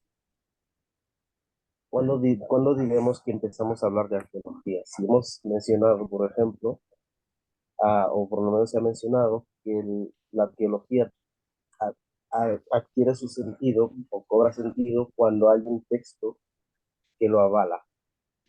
Sí. ¿Cuándo comenzamos a hablar de arqueología exactamente? Si, por ejemplo, también se ha mencionado que los peregrinos, etcétera, o ciertos grupos, ya se consideraban como arqueólogos. Tenemos que entender que ya tenían datos, por así decir, históricos para buscar a lo que buscaban, o simplemente eran buscadores per se. Bueno, los peregrinos eran buscadores. Había algo que lo estaba motivando a ellos a hacer eso. Y era que cuando en su familia ocurría algo, o un ejemplo, se casaba uno y la esposa no podía no podía tener hijos, no podía concebir, o había una enfermedad. Entonces ellos entendían, eso era lo que los movía a los peregrinos, ellos entendían que si volvían al lugar del origen de su fe, ese obstáculo iba a ser movido. Y es por eso que ellos comienzan movido por ese tipo de creencia, comienzan a hacer esos peregrinajes, ¿verdad que sí? Pero la arqueología en sí, los griegos comienzan a hablar en el siglo IV, comienzan ellos ya a hablar de arqueología, los griegos, arqueólogos. Entonces, no se hace una ciencia sino hasta que comienza a refinarse y a tener comienzan a dar estructura, lo que es, por ejemplo, los 5 pasos del método científico que tenía que cumplir con esa demanda, y ya ahí comienza, ya es sino hasta principio de siglo que comienza a hablarse de arqueología como ciencia. Y entre Sí, los retos, perdón, no, diga, Amado. sí, entre los retos, por ejemplo, con los que nos pudiéramos encontrar a la hora de hablar acerca de arqueología, ¿cuáles serían los principales retos? ¿Cuáles son las dificultades que podríamos encontrar? Porque ah, cuando hablamos acerca de arqueología, pareciera que puedes ser arqueólogo, puedes dedicarte a este estudio, a esta disciplina, sin necesariamente llegar a obtener datos que pudieran de alguna manera a responder al esfuerzo que se ha dedicado para, para llegar a obtener algún tipo de información, sino cuál es la satisfacción detrás de, o sea, cuál es el por qué dedicarse a la El móvil, arqueología. tú dices, ¿cuál es el móvil? El reto, ¿cuál? Bueno, yo diría, eh, casi siempre el arqueólogo va de la mano de un historiador. Casi siempre el arqueólogo va de la mano de un historiador. Porque hay una relación intrínseca entre historia, el texto histórico y el lugar, el site, o el lugar que ha de ser excavado, ¿verdad que sí? Eh, y es lo que qué sé yo, sea lo que te atraiga a ti. Un ejemplo, como dije anteriormente, a mí me atraería mucho, me gustaría ser parte de una excursión que trate de descubrir qué pasó con el arca de Noé. Yo si hay un grupo, yo entraría en ese grupo. Claro que hay muchísimos retos, hay retos de si tú estás físicamente apto para eso, si monetariamente, si tú estás apto. Hay muchísimos retos que caen en si se puede o no, si debes o no, ¿entiendes? Pero ¿qué te mueve? Es lo que te mueva. Yo sé que eso a mí me movería de manera rápida, y yo haría todo lo posible por ser parte de esa expedición. Excelente. Para Bueno, nosotros vamos entonces con la los última hombres, pregunta, que es con Gustavo. tal vez, nosotros que hablamos acerca de la fe como tal, no, es decir, por aquello de no andamos por vista, o entiendo que no quiero sacar fuera de contexto el pasaje, pero por eso, por aquello de que queremos andar por fe, no por vista. Los datos del pasado no, o sea, la búsqueda de esos datos no llegan a contradecir la fe, o no pueden llegar a ser contradictorios. No, Sí. yo no creo, hermano, que te lleven no creo. No creo.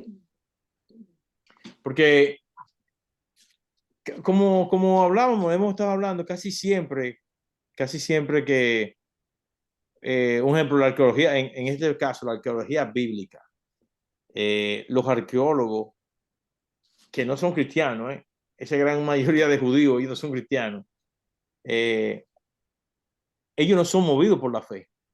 No es por la fe que ellos son movidos. Ellos van movidos porque ellos entienden que el texto bíblico es algo que es real y que habla la verdad. Porque ellos, acuérdate que ellos practican lo que es judaísmo antiguo. Ellos sí creen en el Antiguo Testamento, pero ellos no creen en el Nuevo Testamento. Entonces, las cosas que ocurren en el Nuevo Testamento que tienen que ver todo con Jesús. Y aunque muchos han querido sacar a Jesús fuera Jesús para los judíos fue algo real, que tuvo un impacto en una sociedad real. ¿Me entiendes? Entonces, a ellos, un ejemplo, a ellos sí le puede traer la curiosidad de que este Jesús es lo que ellos decían que él era. Yo sé que eso le causa a ellos inquietud en su creencia. Claro que sí, claro que sí. Pero a nosotros, ¿no? A nosotros lo que nos trae más riqueza. Excelente, excelente. Bueno, tenemos ya la última pregunta del público, que es con Gustavo, para yo entonces hacerte dos preguntas finales y así entonces entramos a la reflexión. Gustavo. Sí, gracias, gracias. Y creo que va muy de la mano lo que estábamos hablando. He escuchado, y para qué mejor preguntarte a ti que a cualquier otra persona, he escuchado que todos los descubrimientos arqueológicos son positivos a favor de la historicidad de la Biblia y que no hay ni uno solo en contra. Pero no quiero repetirlo simplemente como algo como se dice, como se repite solo porque, por sesgo. Quisiera escucharlo de ti. ¿Es eso correcto? Oh, claro que sí, hermano. Es una realidad. Y no simplemente los hechos bíblicos. Un ejemplo, ahí está Qumran, las ruinas, los escenos. Los escenos tienen una gran librería, Damascus Document, que todos sus escritos de ellos, todos esos escritos circularon en el tiempo de Jesús. Y se creía que Juan el Bautista era uno de ellos, que él pertenecía a ese tipo. Entonces, claro que sí, que eso impulsa a una riqueza. Esos hallazgos impulsan una riqueza del lado bíblico, pero también esas otras comunidades que se formaron fuera de lo que es la actividad, de un ejemplo, del Nuevo y del Antiguo Testamento, que no están en el espacio intertestamentario. También la arqueología le da vida a ellos. Hermano, es interesante lo que pasa ahí. Muy interesante. Excelente, excelente. Bueno, Amado, entonces te voy a hacer las últimas dos preguntas, pero antes quería aclarar a los muchachos que en el folleto de FDL, de la página 85 a la página 106, ustedes van a tener un suplemento de arqueología bíblica que ustedes van a leer y van a hacer una suerte de resumen para que así puedan sacarle todo el provecho al contenido que se dio acá. Entonces, también van a encontrar una línea de tiempo que yo creo que les va a ayudar mucho para el tema de la historia, de cómo se desarrolló la arqueología, tomando en cuenta el mandato británico en Israel, que es como el punto de referencia, antes del mandato británico, después del mandato británico y después de ese después.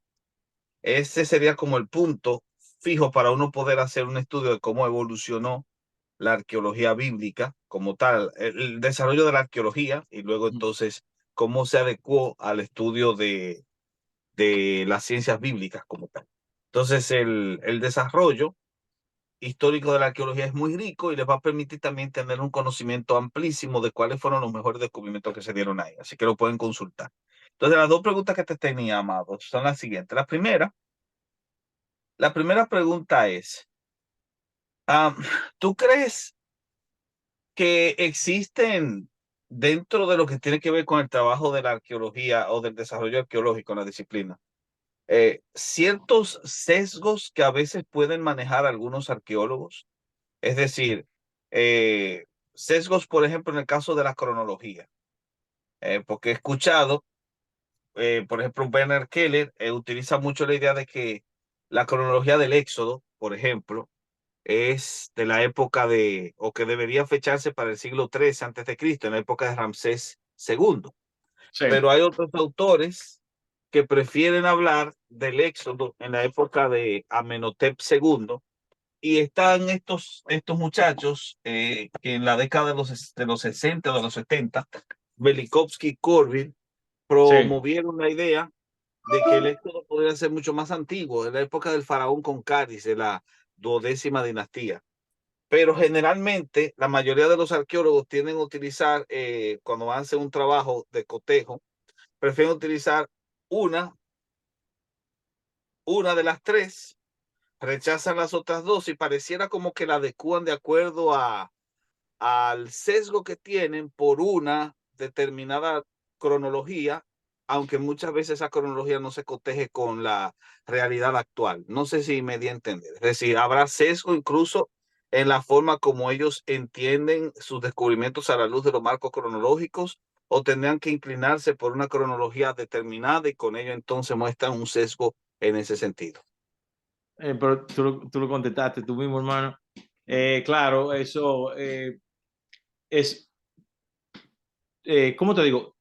Todo, aunque tú no lo creas de una manera directa, pero cuando tú escribes un texto, un artículo bíblico, tu artículo es, como dicen en inglés, bias. Ya viene prejuiciado por ti. ¿Por qué? Viene prejuiciado. ¿Por qué viene prejuiciado? Por tu conocimiento. Y tu conocimiento va a influenciar en lo que tú vas a exponer.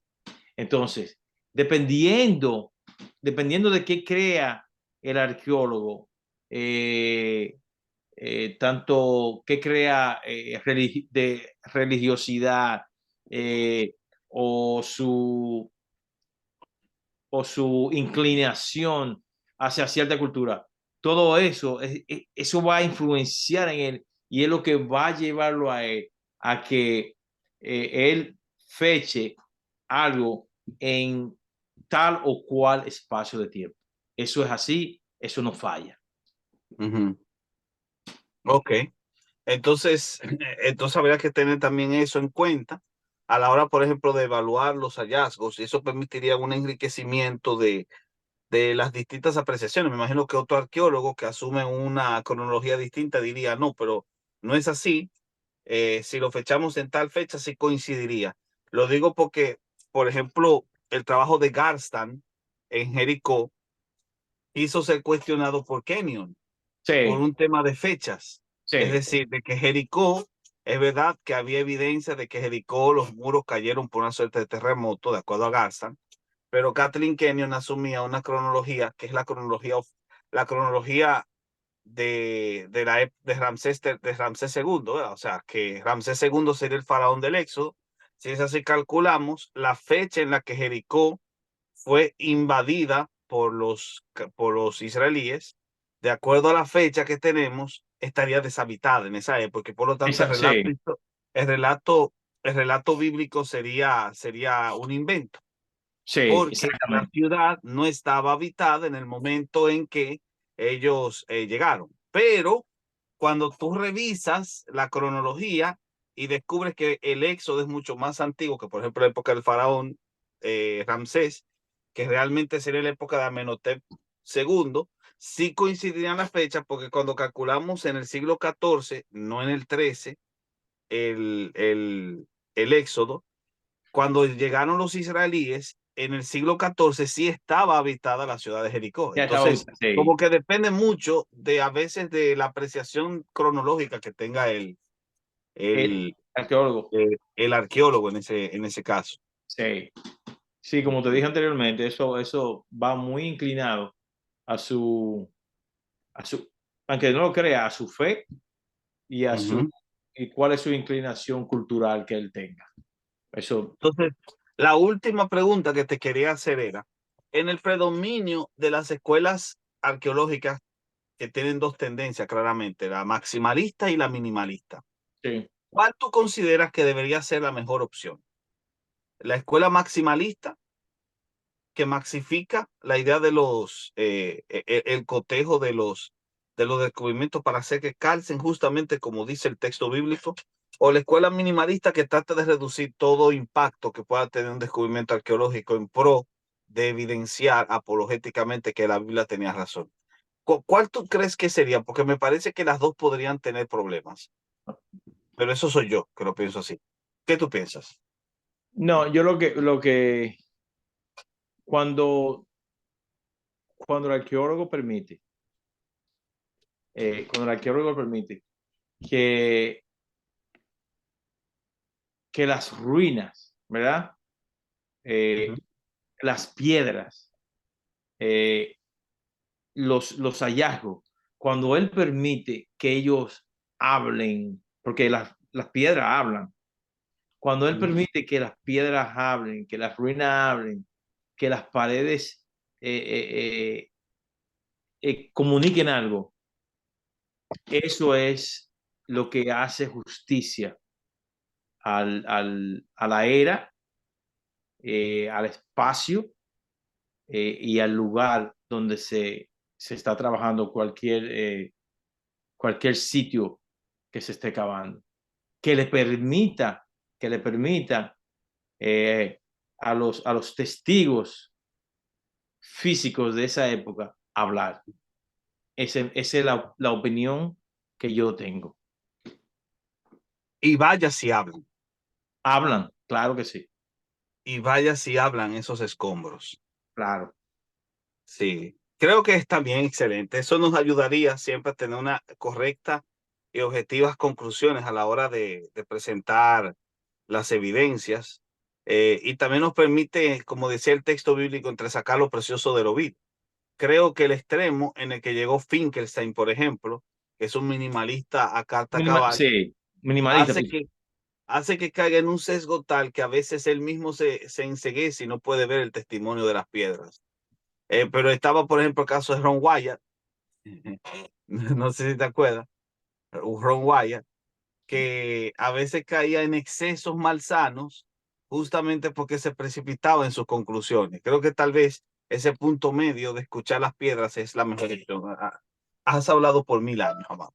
Yo creo lo mismo que ocurre, hermano, lo mismo que ocurre cuando hay alguien que está exponiendo un texto bíblico, ejemplo, un pastor, un profesor. Cuando tú estás poniendo y tú forzas el texto a decir lo, Exacto. lo que tú quieres que el texto diga.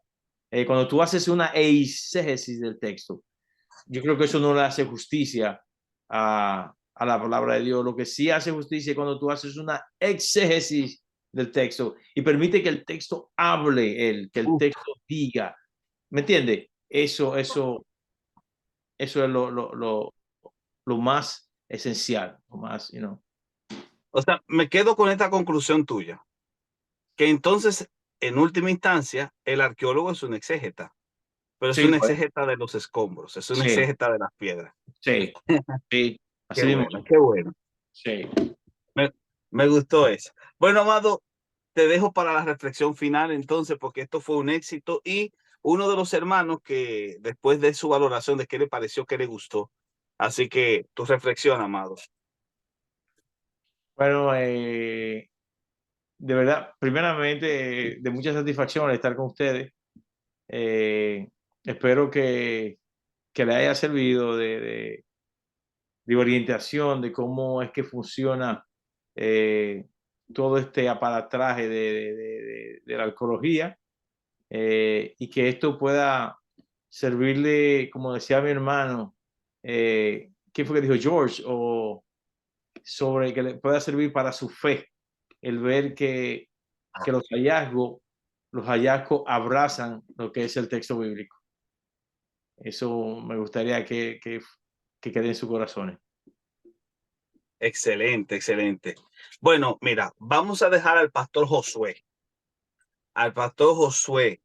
que dé su opinión de cómo le pareció esta clase, porque queremos escucharlo también al Chapín. Así que, Chapín querido.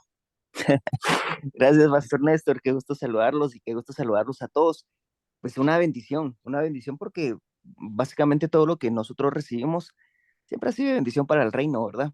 Entonces, es una bendición poder escuchar estas clases, obviamente, conforme uno va escuchando, van surgiendo más dudas, pero le pedimos a nuestro amado Padre Dios que haya más oportunidades para poder seguir aprendiendo siempre para beneficio del reino. Entonces, es una bendición y como un solo cuerpo, orando los unos por los otros, siempre orando por, por el maestro que nos impartió hoy y una bendición por su vida. Muchas gracias. Excelente. Bueno, pues hemos llegado al final. Entonces, Héctor, te encargo que hagas el cierre. Y Juan, gracias por todo. Recuerda que tenemos que tomar un café. Sí, eso va. Así que Tenemos que hacer eso. hay que juntarse ahí para charlar más. Sí. Bueno, yo Tengo voy a aprovechar ahí de también decir que ha sido fascinante ver esto, pero sobre todo, la inquietud que creo que tenía el hermano Néstor de saber si hay personas de acá de Latinoamérica involucradas en este tipo de cosas, porque nosotros estamos prácticamente acostumbrados a ver esto como de lejos, ¿no? Esto pareciera que le corresponde a la anglósfera o al mundo europeo, ¿no? O a los mismos judíos que en cierta forma son celosos con sus territorios por las cosas que sabemos, pero de verdad que por ese primer lado es fascinante saber que hayan personas de acá de Latinoamérica que nos representen y que sus nombres van a aparecer en los libros de historia en algún momento. Y bueno, obviamente nos traslada también eso que esa ilustración que tú hacías, ¿no? Lo que representa bañarse en el Jordán, estar ahí en el mismo barro ensuciándote las manos y saber que tal vez Jesús pasó por encima de eso y eso, más allá de fortalecer nuestra fe que se fundamenta en la resurrección de Cristo y en la palabra del Señor que nos quedó, te sientes como parte de esa historia. Entonces, eso de verdad es fascinante.